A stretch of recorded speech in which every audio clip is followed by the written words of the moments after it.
ಜೋಗಿಯಾಗಿದ್ದ ಮಂಜುನಾಥನ ಮನೆಗೆ ಬಂದ್ರು. ಮಂಜುನಾಥನ ನನ್ನ ಹತ್ರ ಕಳಿಸ್ಕೊಡ್ರಿ, ನಾನು ಅವನ್ನ ಸ್ವಂತ ಮಾಡ್ತೀನಿ ಅಂತ ಹೇಳಿ ಮಾತಾಡ್ಕೊಂಡು ಮಂಜುನಾಥನ ನನ್ನ ಮನೆಗೆ ಕರ್ಕೊಂಡು ಹೋಗ್ರು. ಮಂಜುನಾಥ ಏನು ಪ್ರವೇಶದಲ್ಲಿ ಸೋದರ ಮಾವನ ಮನೆಗೆ ಸೇರ್ಕೊಂಡ. ಸೋದರ ಮಾವನ ಮನೆಯಲ್ಲಿ ಗೊತ್ತಾಗೋ ಭರಾಟೆಲಿ ಮಂಜುನಾಥ ಏನೇನು ವ್ಯಥ ಗೊತ್ತಾಗುತ್ತೇನ್ರಿ, ಏನೇನು ನೋವು ಗೊತ್ತಾಗುತ್ತೇನ್ರಿ. ಕೊನೆಗೊಂದಿನ ಈ ಹಿಂಸೆ ನೋವು ಸಲಕಾಗ್ತೆ ಮಂಜುನಾಥ ಸೋದರ ಮಾವನ ಮನೆಯಿಂದ ಓಡೋಡ್ ಬಂದು ಮನೆಗೆ ಸೇರ್ಕೊಂಡ. ಇದರಿಂದ ದಿಕ್ಕಿ ತೋರಿಸದೆ ಹನುಮಂತಪ್ಪ ಶೆಟ್ರು ಹತ್ತಾರು ಕಡೆ ಶಾಸ್ತ್ರ ಕೇಳಿಸಿದ್ರು. ಈಗ ಒಬ್ರು ಮಂಜುನಾಥಿಗೆ ಹೆಜ್ಜೆಯ ಕಾಟ ಇದೆ, ಒಬ್ಬಳು ದುರ್ಗಮ್ಮ ದೇವಿ ದೇವಸ್ಥಾನ ಕರ್ಕೊಂಡು ಹೋಗಿ ಮುತ್ತರಿಸಿ ಅಂತ ತಲೆ ತುಂಬಿಕೊಂಡ್ರಂತೆ. ಇನ್ನೇನ್ ಮಾಡೋದು ಅಂತ ದಾರಿ ತೋರಿಸದೆ ಹನುಮಂತಪ್ಪ ಶೆಟ್ರು ಒಂದಿನ ಮಂಜುನಾಥನ ಕರ್ಕೊಂಡು ಒಬ್ಬಳು ದುರ್ಗಮ್ಮ ದೇವಿ ದೇವಸ್ಥಾನಕ್ಕೆ ಹೊಂದಿದ್ರು. ಆ ದಿನ ಒಬ್ಬಳು ದುರ್ಗಮ್ಮ ದೇವಿ ದೇವಸ್ಥಾನದಲ್ಲಿ ಏನಾಗ್ತದೆ,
ನೋಡಿ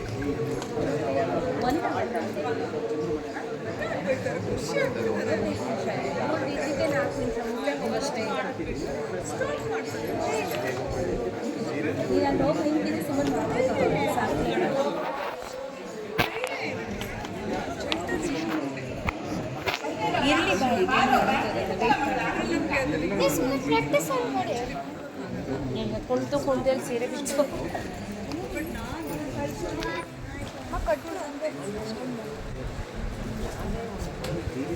ಡ್ರಾಮಾ ನೀವು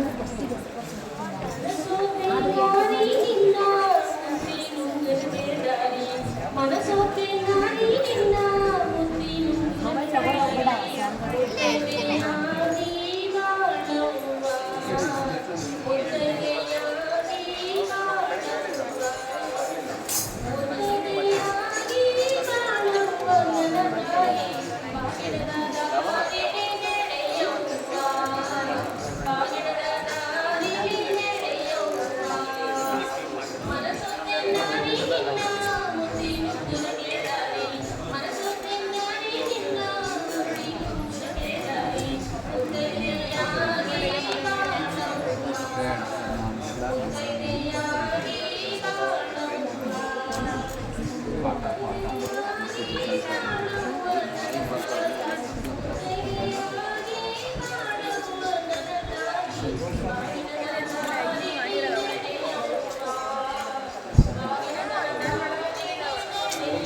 ಹೆಸರು ಅನ್ಸುತ್ತಾ? ದೀಕ್ಷೆ.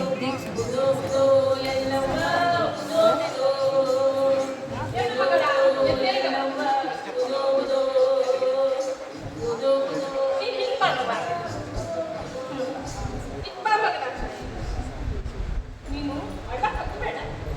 ಇವತ್ತಿನಿಂದ ಈ ಕೂಸು ನಿಂದಲ್ಲ. ಈ ಕೂಸು ಆ ಬುದ್ಧವ್ವ ತಾಯಿಗೆ ಮೀಸಲಾಗಿಡು. ನೀನು ಮಣ್ಣು ಮಗಳ ಮಣ್ಣು ಅಳ್ಬೇಡ ಮಗಳೇ, ಅಳ್ಬೇಡ. ಆ ಬುದ್ಧವ್ವ ತಾಯಿ ಹೆಂಗ್ ನಡೆಸ್ತಾರೋ ನಮ್ಗೆ ನಡಿಯ ಮಗಳ ಮಣ್ಣು. ಏನು ಚೆನ್ನಾಗಿ ಆ್ಯಕ್ಟಿಂಗ್